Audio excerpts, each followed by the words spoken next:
Okay, so I realize this is going along at a snail's pace, but one thing you need to keep in mind is that I also have a job. Right now this is Last Chance Garage. There's not room for trucks like that in here.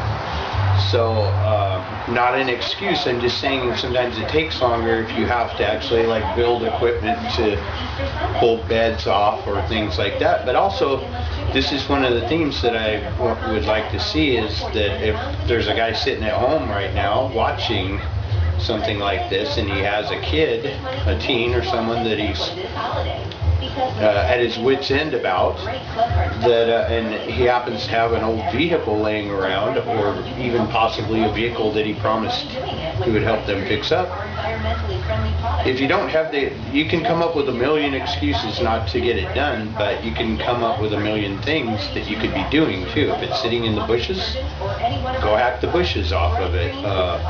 If it doesn't run, does the engine need to be rebuilt? If so, start pulling it. If the engine doesn't need to be rebuilt, get it running where you can move it around and work on it. But I'm going to show you what's been holding us up on the bed here. At Bank of the West, we like to be straightforward with our customers and future customers. For example, at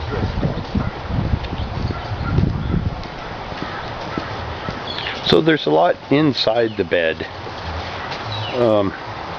This winch, see, this used to be this truck was built in 1955 specifically for a specific purpose of planning telephone poles for a man that started a telephone pole or telephone company that's actually doing pretty good these days. I got it from one of his grandchildren. And this winch right here, I want to keep on the truck. I found this tag on it the other day. I want to clean up and see what that says. I bet it says something about 1955. But you can see all the steel bracing in here, and it's a lot of it is around the winch. This box right here is the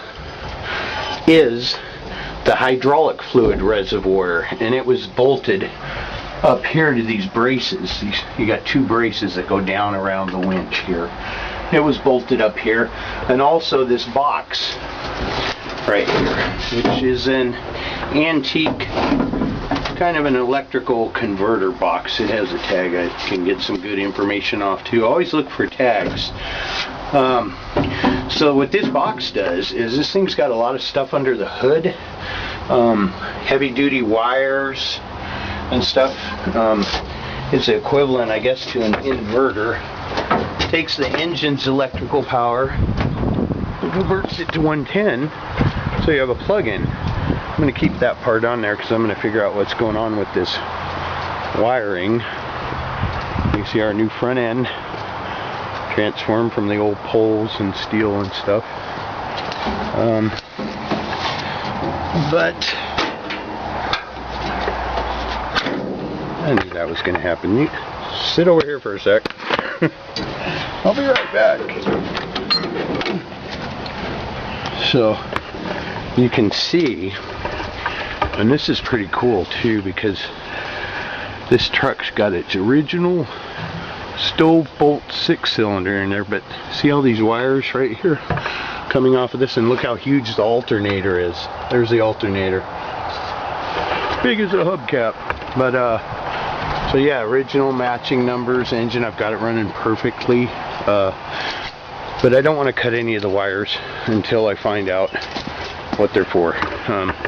This is a major obstacle I've had with removing the bed. Here's the bed. The shaft comes off of the winch in there, and I don't want to cut it because I have an idea. That's later. But so what I'm going to have to do now is cut the whole box out, this corner right here. What we're going to do today is kind of radical. We're going to cut this corner out so that the bed can clear this shaft. Probably going to cut the whole front of the bed off right there between it and the cab. And then I'll just yank it off from the top. So I'll get some footage of me chopping this up and then some footage of me yanking it off, and I'll be back.